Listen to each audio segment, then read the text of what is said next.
Dana Greenwood has just shown me through. She's one of the fabulous nurses here. She's just shown me through the setup for this brand new facility. But first of all, I'll give you some of the statistics for today. First of all, I have to sadly report 2 deaths in South Australia over the past 24 hours. One man in his 70s and a woman, both men, one in his 70s and one in his 80s.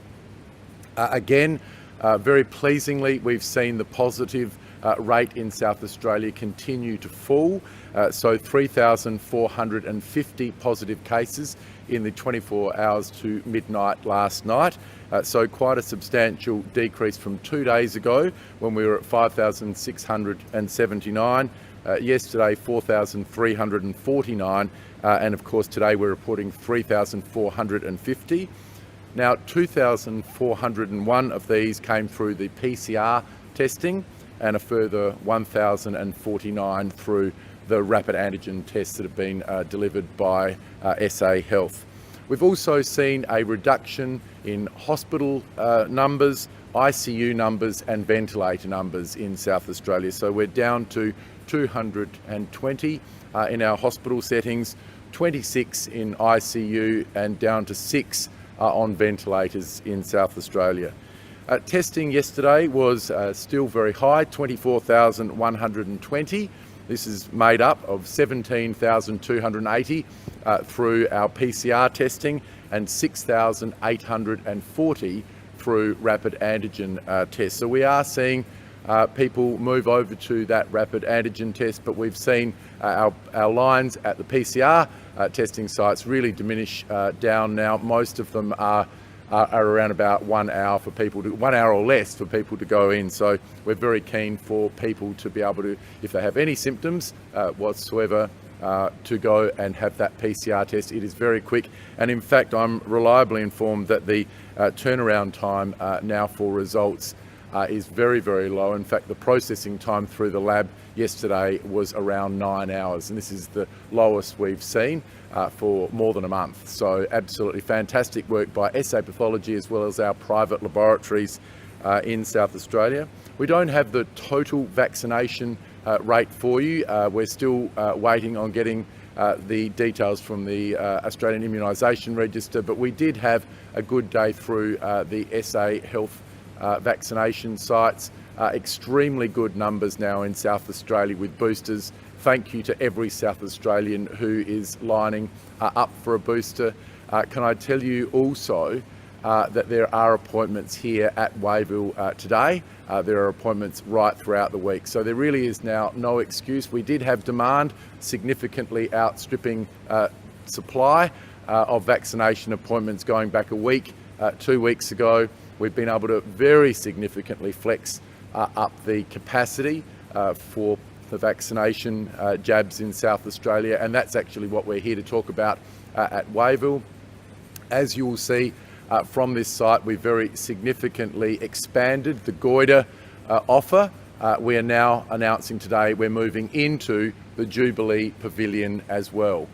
This will be for the Moderna booster. We will initially start at the end of this week with an extra 8,000 appointments per week. We're going to flex it up to 15,000 additional appointments per week, and that's absolutely great. It does free up the goiter pavilion here to do more of the paediatric doses, the 5 to 11 year olds. In fact, as of tomorrow, we'll be having 1,000 appointments available per day here at the mass vaccination clinic. So we're looking at all and every opportunity to very significantly expand the opportunity for people to get that vaccination, whether it be a paediatric vaccination, 5 to 11 year olds, whether it be somebody's first dose, their second dose or their booster. We really want to make sure that we can get our state as protected as possible. In summary, we are very hopeful that we are in that peak period at the moment. We've had a drop-off in South Australia over the last 2 days, and very pleasingly we've seen a reduction in hospitalisations, admission to ICU and those people that are on ventilators. Now, I do caution you because these numbers will bob around a little bit, but we're very pleased with the number of tests that were conducted yesterday, and we're very pleased, obviously, to see those numbers starting to plateau. I can also report that there are a further 132 inspections as part of Operation Limit. Yesterday, there were 12 sites that were deemed to be non-compliant. 11 of those received a caution and some education. One of them received an expiation notice. That was a licensed premises down in the southeast. So they are the key metrics for today. What I will say though is that we've also seen a slight reduction in the number of people in total who are working within SA Health who are either COVID positive or furloughed. So to give you the statistics for today, 571 COVID positive employees, 911 who are either COVID or furloughed. So that's a small reduction, just 7 people, but hopefully we're getting towards the peak of that furloughed staff within SA Health. So I'm happy to answer any questions that you may have at the moment. Have you spoken to the unions? They've obviously sent a letter, they want to meet with you. What is your response to that? Will you be arranging something? Yes, so I offered to meet with the unions today. They were unavailable, so we'll try and schedule something. They said they had an urgent need for a meeting. I've made myself available today, but unfortunately wasn't convenient for them. What do you know about the current state of the health system at the moment? Do you hear their concerns? Look, I think everybody's concerned about health resources here in South Australia, around the country and around the world. They're under enormous pressure and strain everywhere. I'm very hopeful that we're at the peak of the Omicron outbreak here in South Australia at the moment. We can start to ease some of those concerns. Premier, in the paramedic service, they have declared an op-stat wipe almost every single day this year, almost every single day since Christmas. Do you accept that patient safety has been and is being directly affected? So what I can say is that every ambulance service around the country and probably around the world is under enormous pressure at the moment. I'm very grateful to our ambulance staff who do an extraordinary job keeping South Australia protected during a pretty tough period. Obviously, as a government, we've significantly reinvested in the South Australian ambulance service. We've had a more than 30% increase in the funding since we came to government, and of course hundreds more ambulance officers put on, and we're very keen to continue to reinvest. But we are living in extraordinary times at the moment. We know that these are extraordinary times at the moment, so we are making an appeal to the people of South Australia to essentially call 000 when there is an emergency. We did have an issue 2 or 3 nights ago when we had a very large number of calls.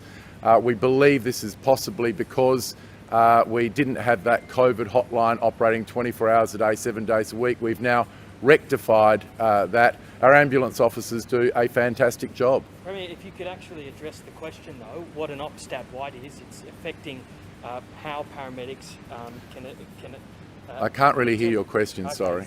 Well, do you accept that patient safety has been put at risk and put at jeopardy given the amount of op-stat wipes? Well, I can't really add anything further to my answer. We've significantly expanded the resources going to SA Ambulance, but of course we're in the middle of a global pandemic, and look, we will continue to look at all and every opportunity to expand the service that we've got, but we've got to be realistic.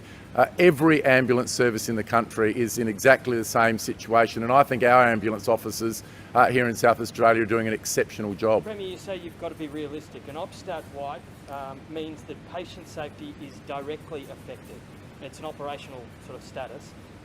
Given that's the case, do you accept that over the past 2 weeks that patient safety has been affected? Look, of course, there is enormous pressure on the health system, whether it be with our ambulance, our doctors, our nurses, our SA pathology staff. I mean, you'd have to be in a cave if you didn't understand what was going on at the moment. What I'm doing is responding as quickly as we can. We've increased our restrictions in South Australia. I'm very hopeful that we're at the peak of the Omicron outbreak at the moment, that we can start to come down on the other side. About the dedicated hospital in the Barossa for COVID patients that's open? Yeah, so we have a number of sites in the country.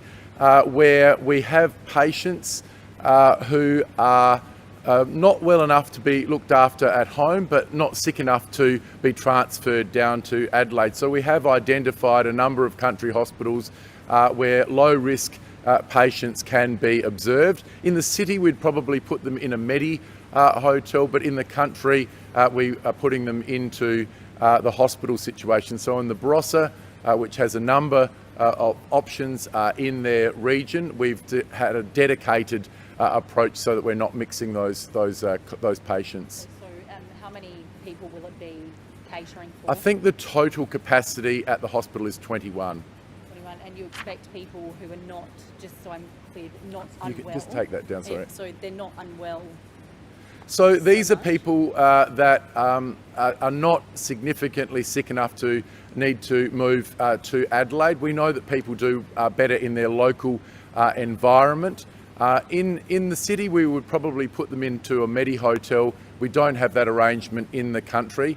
And so we are utilising, I think, up to 7 of our country hospitals for some low risk COVID positive patients for observation.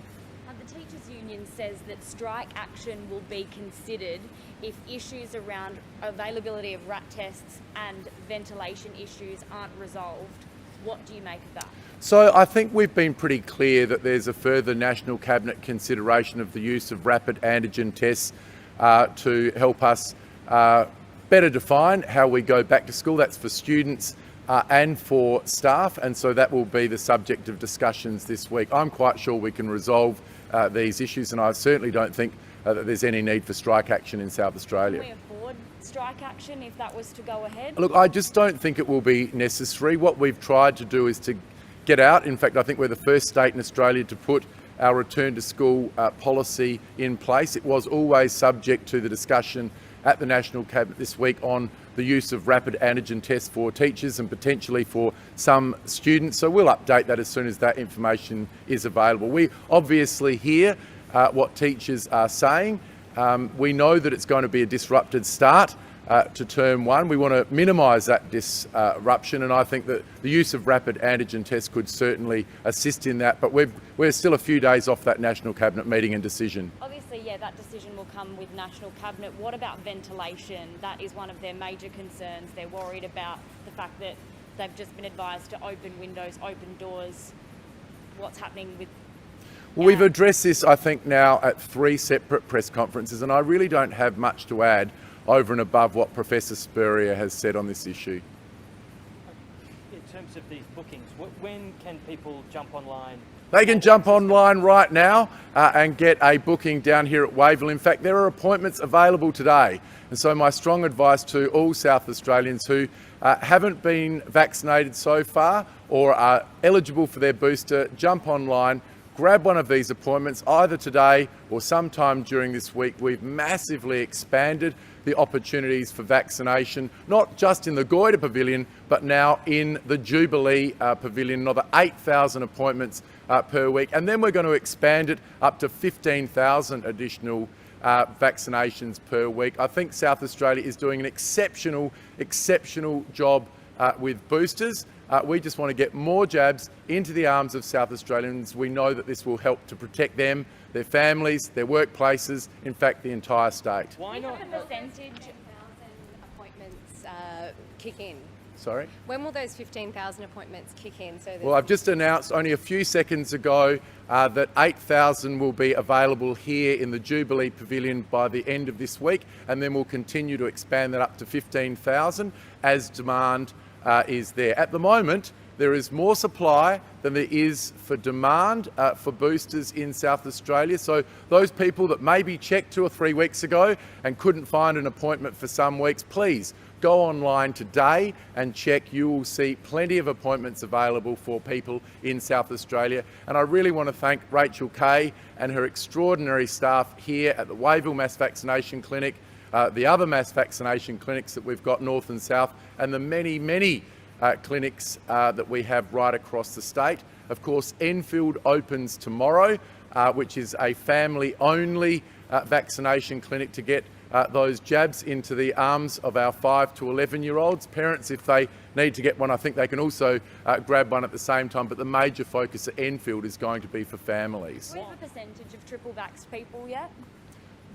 No, but we might be able to provide that for you later today. And in fact, I think it is very, very good at the moment. Why not 8,000 extra appointments for kids? We know the school year is coming just around the corner and there's huge demand. Is it a supply issue? No, there's adequate supply of the paediatric vaccines. Now, it's a different vaccine.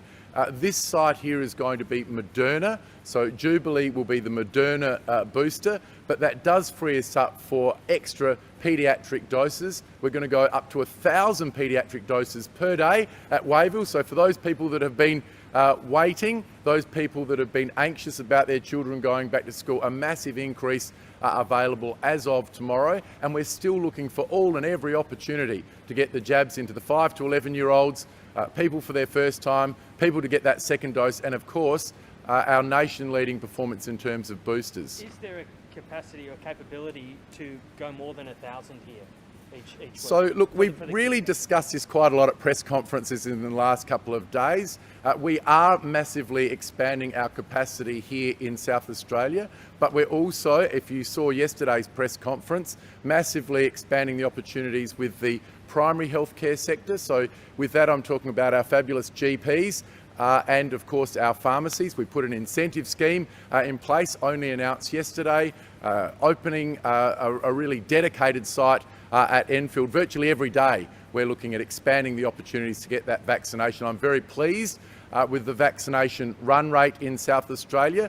Last week, in the 7 days through to the 12th, was a record in South Australia, 129,000 vaccinations. What we're looking forward to doing is smashing that record again this week. Yes, and what does it take to scale something like this up? A huge amount of work has been put into bringing this Jubilee Pavilion online. I'm very grateful to Rachel Kay and her team who have done a great job here at Wayville, just like they have at mass vaccination clinics right across the state, other clinics across the state, metropolitan and regional, and of course our GPs and our pharmacies. It's a great credit, and I'm constantly hearing feedback. People who might have been a little bit anxious about taking their young one along for a vaccination. After they've had that vaccination, they are absolutely glowing. They're telling their friends and their families. My strong message today is there are appointments available. There are appointments available today. Come on down, book in to Wayville. There are more appointments opening up every single day. Are you having any issues getting staff to allow you to ramp up further with the paediatric injection? Well, I think as I've sort of demonstrated in the answer to the last question, we are massively expanding that. We are bringing more staff online. Many of them are coming back from leave, but we're very satisfied at this point in that vaccination rate in South Australia. It is going well, and virtually every day now we're expanding that capacity. There is no shortage now with the vaccines, whether it be the Pfizer, whether it be the Moderna, or of course whether it be that paediatric dose. So they are all available in South Australia, and we're working with our GPs and our pharmacies. Our new incentive scheme was only announced yesterday, and we expect a big increase there as well. Sorry, so that means there's you're not having an issue getting staff to, allow the ramping up of injections or anything? Oh, look, there's no doubt there's a health workforce shortage right across the country, but we're very satisfied that we've been able to secure those people to create that ramped up situation. At Wayville this weekend, there is more capacity than there is demand.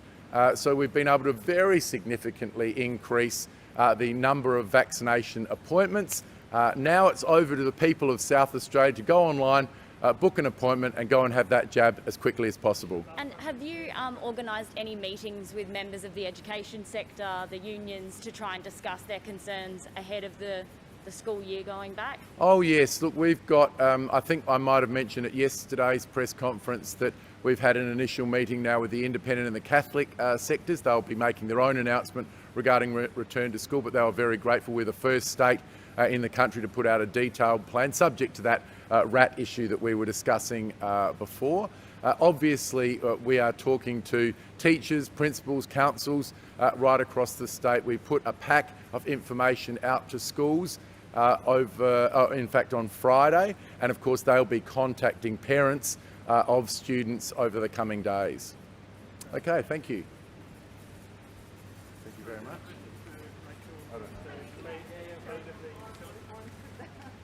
Rachel, could you just say and spell your full name for us to start? Sorry, I couldn't quite hear. Could you please say and spell your full name for us to start so we've got the right spelling? Rachel Kay, spelled K-A-Y, surname. Thank you. And I'm the COVID lead for Central Adelaide Local Health Network. What does it take to scale something like this up? Yeah, look, the team have put in a fantastic effort to make sure that we've got the Jubilee Pavilion ready to go from Thursday. So the clinic will operate from 8 until 4, 7 days a week, and gives us an opportunity to offer, as you've just heard from the Premier, 8,000 Moderna boosts every week to South Australians, and then we'll quickly scale that up to 15,000 as the demand increases. How many staff do you anticipate will be working here each of those days? Oh, there's around 40 different booths that will be operating, and on top of that we have administrative staff and other staff that support that, so probably around 60 or 70 staff that it will take to operate this side of the Wayville Clinic. Wonderful. Rachel's a hero, Thank you. by the way, an absolute hero. You can see that public service medal coming. All right, thanks very much. Thank you.